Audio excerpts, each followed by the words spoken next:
Dear parents, क्या है सैनिक स्कूल और क्या है न्यू सैनिक स्कूल? क्या है 40% रूट, क्या है 60% रूट? ये बहुत सारे पेरेंट्स को क्लियर है।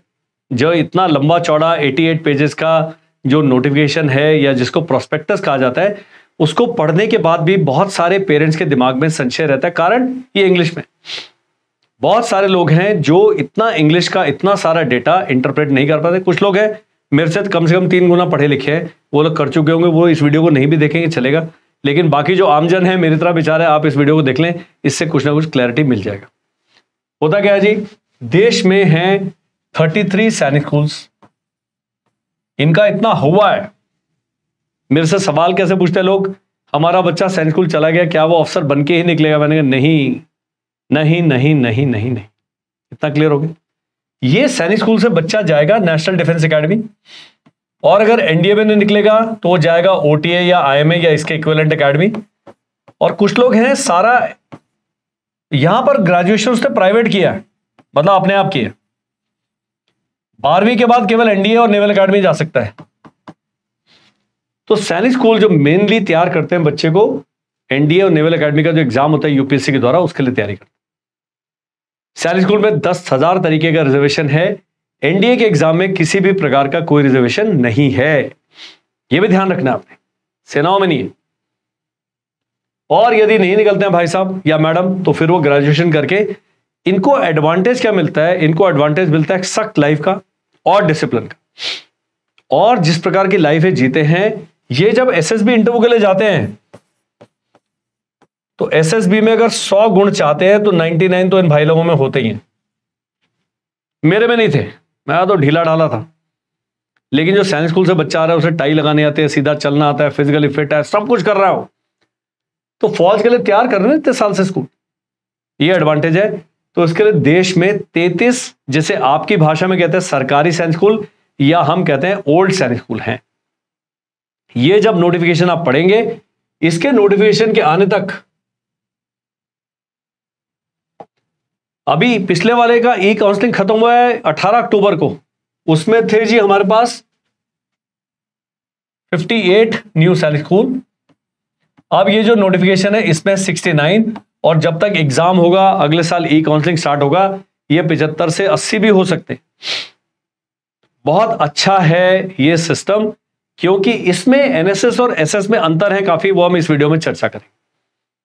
तो सैनिक स्कूल जो हो गए, इन दोनों के लिए ही एनएसएस प्लस एसएस दोनों के लिए परीक्षा होती है, जिसको कहा जाता है ऑल इंडिया सैनिक स्कूल एंट्रेंस एग्जाम या AISSEE। लिखित परीक्षा होती है। सैनिक स्कूल में इंटरव्यू नहीं होता है। जो मेरिट में आते हैं उनको मेडिकल के लिए बुलाया जाता है, मेडिकल का डॉक्यूमेंट चेक होता है, फीस जमा करता है, बच्चा आपका स्कूल में चला जाता है। सैनिक स्कूल की फीस थोड़ी सी कम है, एनएसएस की ज्यादा है, लेकिन एनएसएस की सुविधाएं भी अपने अपने तरीके से उन्होंने फीस के हिसाब से एडजस्ट कर रखी। पूरी जानकारी ले इस वीडियो में। एनएसएस के बारे में बताएंगे। तो एनएसएस कितने प्रकार के हैं? एनएसएस बहुत सारे हैं। कुछ तो है जी पुराने, ओल्ड, उनको मेरे ख्याल से ब्राउन फील्ड कहा जाता है। जैसे मेरे पास एक स्कूल है, वो पिछले 20 साल से चल रहा है, तो मैंने उसको जो एनएसएस के लिए अप्लाई किया। इतनी लंबी एसओपी है, 92 93 पेजेस की, सारे पॉइंटर्स मीट करे। एमओडी ने मुझे एनएसएस का अप्रूवल दे दिया। मेरे पास कुछ 5वीं में बच्चे पढ़ रहे थे, अब वो एग्जाम देके 6ठी क्लास से एनएसएस में ज्वाइन कर सकते हैं, और इस स्कूल में 6ठी नॉर्मल भी चल रही है। मेरे को एक मैसेज आया एक व्यक्ति का, मेरे में दिमाग की बत्ती जली। कहते यदि हमारा बच्चा 5वीं में एनएसएस में पढ़ रहा है और वो ऑल इंडिया सैनिक स्कूल का एग्जाम देता है और फेल हो जाता है, पास करना जरूरी है उसको, तो वो इस स्ट्रीम में चलता रहेगा, स्कूल से थोड़ी भगा देंगे उसको, यहां नहीं आ पाएगा। कलर चेंज कर रहे तो आपको क्लियर हो जाए, वो एनएसएस में नहीं आ सकता। एसएस जो उसका नॉर्मल स्कूल चल रहा है वो चलता रहेगा, स्कूल से थोड़ी निकाल देगा। तो इससे चीज क्या क्लियर होती है कि यदि आपका बच्चा एनएसएस जो नॉमिनेटेड है उसमें क्लास 5th में पढ़ रहा है, और कुछ स्कूल है 19 जिसमें क्लास 8 में पढ़ रहा है, अगर वो एग्जाम पास कर देता है तो 9th में एनएसएस ज्वाइन कर सकता है, 6th में एनएसएस ज्वाइन कर सकता है। इनके लिए उस स्कूल में मान लीजिए 100 सीटें हैं, 60 सीटें उसी स्कूल के बच्चों के लिए रिजर्व्ड हैं, इसलिए उसको 60% रूट कहा जाता है। इसका लाभ भी बताऊंगा, इसका फायदा कैसे उठाना है वो भी बताऊंगा। आप अपने बच्चे से त्रस्त हैं, दुखी हैं, आजकल सभी पेरेंट दुखी हैं, हम भी दुखी हैं अपने बच्चों से, और आप कहते हैं, चाहते हैं कि ये बच्चा सैनिक स्कूल चला जाए, लेकिन भाई साहब के या मैडम के रंग ढंग ऐसे नहीं है, क्योंकि सैनिक स्कूल में छठी में 250 प्लस नंबर चाहिए, नाइन्थ में 350 प्लस नंबर चाहिए 400 में से, ये 300 में से, इतना उनकी लाने की काबिलियत नहीं दिख रही है। बिल्कुल ही मेरी तरह गए गुजरे भी नहीं है, थोड़े से अच्छे हैं, और ये बच्चा ला सकता है 200 नंबर, और ये बच्चा ला सकता है 250 से 300 के बीच में कहीं भी। शॉर्टकट क्या है? शॉर्टकट आप अभी उनको अगले सेशन से 5th में एनएसएस में डाल दें।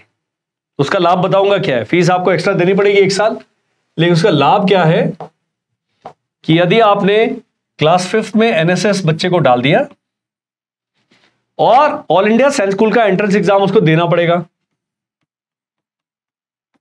40% रूट के लिए आने के लिए, जो बाकी के लिए ओपन वैकेंसी है पूरे देश के लिए, उसको चाहिए था 250 नंबर, 60% में आने के लिए इसको चाहिए 120 नंबर मात्र 300 में से। यह फर्क है। तो 60% रूट का मतलब क्या है, दोबारा से हम समझते हैं कि एक न्यू सैनिक स्कूल है जिसमें क्लास 6 में 100 सीटें हैं, इसमें 60 सीट जो हैं उसी स्कूल में जो बच्चे पढ़ रहे हैं पिछली क्लास में उनके लिए रिजर्व्ड हैं। रिजर्व्ड है, सारे जाएंगे कि नहीं जाएंगे, मान लो कुछ जाना ही नहीं चाहते, वो छोड़ देते। और 40% में देश के किसी भी स्टेट के बच्चे मेरिट में आते हैं तो 40% सीट्स में वो एडजस्ट हो जाएंगे। अभी सैनिक स्कूल सोसाइटी ने नया आदेश क्या पास किया है, बहुत अच्छा है, क्योंकि न्यू सैनिक स्कूल में भी खाली रह जाएंगे सीटें। यदि ये 60% सीटें नहीं भरी जाएंगी तो वो बाकी प्रदेशों के बच्चों को मेरिट के हिसाब से दी जाएंगी, और ये मेरिट के हिसाब से। यहां पर कोई स्टेट लागू नहीं, एक सैनिक स्कूल को छोड़ दिया जाए, कोई रिजर्वेशन लागू नहीं है। कई स्कूलों में बॉय गर्ल्स के लिए सीट नहीं स्पेसिफाई कर रहे, जेंडर न्यूट्रल चल रहा है, लेकिन 60% और 40% रूट आपको क्लियर करना है। अब ये कहां जाके इफेक्ट करेगा? अभी क्या होगा, सैनिक स्कूल का एग्जाम होगा जनवरी में, जनवरी 2026 में एग्जाम होगा, मार्च में इसका रिजल्ट आ जाएगा, और अप्रैल से एक महान महायुद्ध शुरू हो जाएगा जिसको कहते हैं ई काउंसलिंग, जो 2025 की अभी 18 अक्टूबर को खत्म हुई है। लेट इसलिए होगी कि एग्जाम ही अप्रैल में हुआ, बहुत सारे केमिकल लोचा है, अभी इस वीडियो में उसकी बात नहीं करेंगे। ये जो अप्रैल से ई काउंसलिंग शुरू होगी, अब जितने 33 सैनिक स्कूल थे प्लस 69 न्यू सैनिक स्कूल हैं, ये आपको चूज करने के लिए कहा जाएगा। सभी को 9th में नहीं, क्लास 6 में, 9th में क्या होगा, 33 प्लस अभी के लिए 19 स्कूल हैं जिनमें 9th में वैकेंसीज हैं। पहले मैंने ब्राउनफील्ड ग्रीनफील्ड बताया, अभी ग्रीनफील्ड बता। बनस सैनिक स्कूल है गुजरात में, अमूल वालों का है, बहुत बढ़िया। वो भी पहली बार में सीधा बना ही न्यू सैनिक स्कूल है, वो पहले से स्कूल नहीं था, उसको ग्रीनफील्ड कहा जाएगा। ग्रीनफील्ड ब्राउनफील्ड भी डेफिनेशन छोड़ देते हैं, लेकिन वो नया शुरू है, उसमें क्लास 5th है ही नहीं। वो स्कूल कहां से शुरू हो रहा है, क्लास 6 से। इसकी सारी की सारी वैकेंसी ही ओपन है जी, इसमें 60-40 है नहीं क्लास 6 में। जब 9th में जाएगा तब इनका 60% 40% रूट होगा। तो इन स्कूलों में जिसमें पहले से क्लास 5th नहीं है, सारी की सारी वैकेंसी देश के सभी राज्यों के लिए ओपन है, तो उसमें किसी प्रकार का स्टेट का रिजर्वेशन नहीं है। वहां गुजरात वाले नहीं जा सकते 60% सीटें में, तो 60% 40% रूट स्कूल पर निर्भर करता है। यह मैंने बता दिया है कि आपको ई काउंसलिंग में सारे की ही सीनियरिटी भरनी पड़ेगी पूरी। फिर बड़ी सारी परमुटेशन कॉम्बिनेशन के हिसाब से इस बारी हुआ 6 राउंड ई काउंसलिंग का, 6 राउंड, और 1 राउंड और स्पॉट एडमिशन का। ये सारे अभी एडमिशन प्रक्रिया समाप्त होगी। जो वैकेंसी 6 की खाली रह गई, नहीं भरी गई, वो 9th में भरी जाएंगी।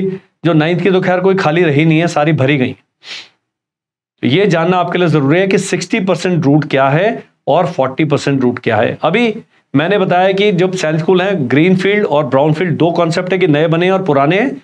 दूसरा भी उसमें एक डिफरेंस है बोर्ड का और हॉस्टल का। कई न्यू सैनिक स्कूल हैं जो सीबीएसई पर हैं, ज्यादातर सीबीएसई पर बेस्ड हैं, कुछ हैं आईसीएसई पर हैं और कुछ हैं स्टेट बोर्ड पर। ये चॉइस आपने लेना है। आप महाराष्ट्र के रहने वाले हैं, आप महाराष्ट्र का न्यू सैनिक स्कूल चूज करते हैं, स्टेट बोर्ड और सीबीएसई में कोई फर्क नहीं आपके लिए।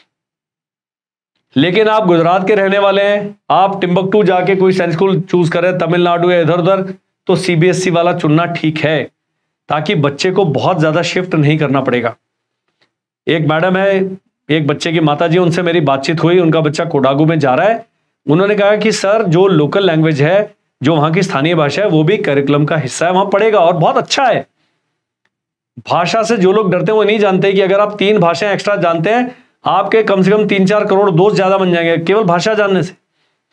हम अपने बच्चे को जितनी ज्यादा भाषाएं सिखा पाएंगे, वो उतना ही अच्छा व्यक्ति, उतने ही ऊंचे ओहदे पर पहुंचेगा आगे आने वाले दिनों में। कि जो कहते हैं ना हमारी भाषा नहीं से आती, ये करते हैं, अरे सब सीख लो यार। इंग्लिश तो आप बढ़ के सीख रहे हैं, तो कन्नड़ भी सीख लो, मराठी भी सीख लो, पंजाबी भी सीख लो, गुजराती भी सीख लो। उससे आपका जो व्यक्तित्व है उसका विकास और अच्छा होता है। मेरे को नहीं आती, मेरी एफिलिएशन है, हिंदी पंजाबी इंग्लिश 3 भाषाएं बोल सकता हूं। मेरा बड़ा दुख है कि मैं कोई और भाषा सीख नहीं पा रहा हूं, अब तो भाई एज निकल गई। लेकिन बच्चे बड़ा अच्छा काम करेंगे, तो ये आपने ध्यान देना है। स्टेट बोर्ड वाला, सीबीएसई वाला, और ये दूसरा था हॉस्टल का। कुछ हैं डे स्कॉलर हैं और कुछ हैं हॉस्टल जिनमें सुविधा है। तो जब आप न्यू सैनिक स्कूल चुनते हैं, ये दोनों चीजें ध्यान में रखनी है। अभी कोई चुनने की बात ही नहीं है। आपने कब जाके चुनाव करना है? जब ई काउंसलिंग स्टार्ट होगी in the month of March. लेकिन तब तक रेकी करिए। जैसे अपने बेटे के लिए आप वधू की तलाश करते हैं या लड़की के लिए वर की तलाश करते हैं, सारी जांच पड़ताल, उनकी Facebook profile, Twitter profile, email की प्रोफाइल सब देखते हैं, ऐसे इनका भी कर डालिए। ये भी एक लंबा रिश्ता आप यूनिफॉर्म से गांठने जा रहे हैं भैया। तो इतना आपने करना है काम। मुझे उम्मीद है कि जो 40% रूट है, 60% रूट है, कैसे भरा जाएगा, क्या है, पूरा इस एसओपी में लिखा है। अगर आप बेसिक समझ गए, सारा कहानी समझ गए, तो इसके बाद ये जब आप एसओपी पढ़ते हैं, आपको समझने में मुश्किल नहीं आएगी। अब आपने क्या करना है? इसको पढ़ना है, वीडियो के कमेंट सेक्शन में लिखना है कमेंट। हमारा व्हाट्सएप नंबर आ रहा है स्क्रीन पर, हमें व्हाट्सएप करना है ताकि हम उस समस्या का भी समाधान कर पाए। That's all in this video. Thank you, bye bye and जय हिंद।